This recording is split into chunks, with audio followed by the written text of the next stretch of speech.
எங்கேயாச்சும் தனியாக வெளியே போகிறோன்னு தெரிஞ்சாலே நம்ம அம்மா அப்பா 1008 ஃபோன் பண்ணுவாங்க. இந்த இடத்துக்கு போயிட்டியா, பஸ் ஏறிட்டியா, சாப்பாடெலாம் வாங்கிட்டியா, சாப்பிட்டியா, திங்ஸ் எல்லாம் பத்திரமா வச்சுருக்கியா, இப்படி இரு அப்படி இருன்னு சொல்லிட்டு இன்ச் பை இன்ச்சாக நம்மளை கைட் பண்ணி ஃபோன் பண்ணி கேட்டுகிட்டே இருப்பாங்க. இதே மாத்தாங்க நம்மளோட வாழ்க்கையிலையும் நம்ம ஏசப்பாவை டிபெண்ட் பண்ணி இருக்கும் போது ஈச் அண்ட் எவ்ரி திங் எல்லா விஷயத்துலையும் ஏசப்பா நம்மளை கைட் பண்ணுவார்.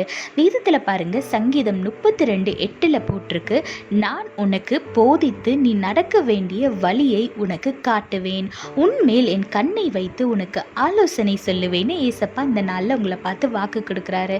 அதனால் நீங்கள் எந்த அளவுக்கு ஏசப்பாவை டிபெண்ட் பண்ணி இருக்கீங்களோ, எந்த அளவுக்கு ஏசப்பாட்ட க்ளோஸாக இருந்து டெய்லி ஜெபம் பண்ணுறது, பைபிள் வாசிக்கிறதுன்னு எவ்வளோக்கு எவ்வளோ க்ளோஸாக இருக்கீங்களோ அவ்வளோக்கு அவ்வளோ உங்களால் தேவனுடைய சத்தத்தை கேட்க முடியும், அவரோட கைடன்ஸில் நடந்து ஆசீர்வாதமான வாழ்க்கையை வாழ முடியும். ஸோ ஏசப்பாவோட சத்தத்தை கேட்கணும், அவர் காட்டுற வழியை நீங்கள் பார்க்கணும் அப்படின்னா டெய்லி அவரோட சமூகத்தில் அமர்ந்து ஏசப்பா கூட எவ்வளோக்கு எவ்வளோ டைம் ஸ்பெண்ட் பண்ண முடியுமோ அவ்வளோக்கு அவ்வளோ டைம் ஸ்பெண்ட் பண்ணுங்கள். நீங்கள் டெய்லி பைபிள் வாசிக்கிறது மூலம், வசனங்கள் மூலம் ஏசப்பா உங்கள் கூட பேசுவார், உங்களை வழி நடத்துவார். அதனால் ஏசப்பாவை பற்றி கொள்ளுங்க, டெய்லி அவரோட பிரசன்னத்தில் அமர்ந்து அவரை தேடுங்க, ஆசீர்வாதமான வாழ்க்கையை வாழுங்க. கர்த்தர் உங்களோடு கூட இருந்து உங்களை ஆசீர்வதித்து பாதுகாத்து வழி நடத்துவாராக. ஆமென். When you're traveling alone, your parents used to call you 1000 times a day. They will keep on calling you and guiding you, and they will be asking questions about your safety. Are you safe? Did you have lunch? Did you have dinner? Keep your things safe.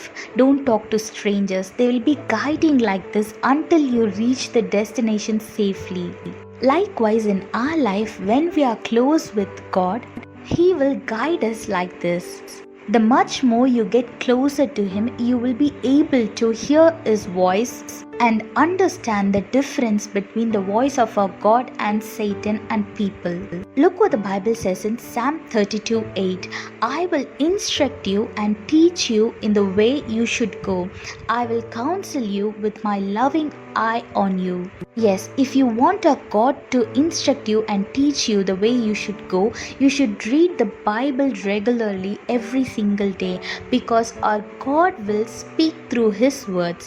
So when you read the Bible, you will be able to understand what our God is trying to tell you, and He will counsel you with His loving eye. So hold on to our Lord, spend as much time as you can in His presence, read the Bible, walk by His will, listen to His voice, and live a blessed and peaceful life. God bless you all. Have a blessed day. Amen.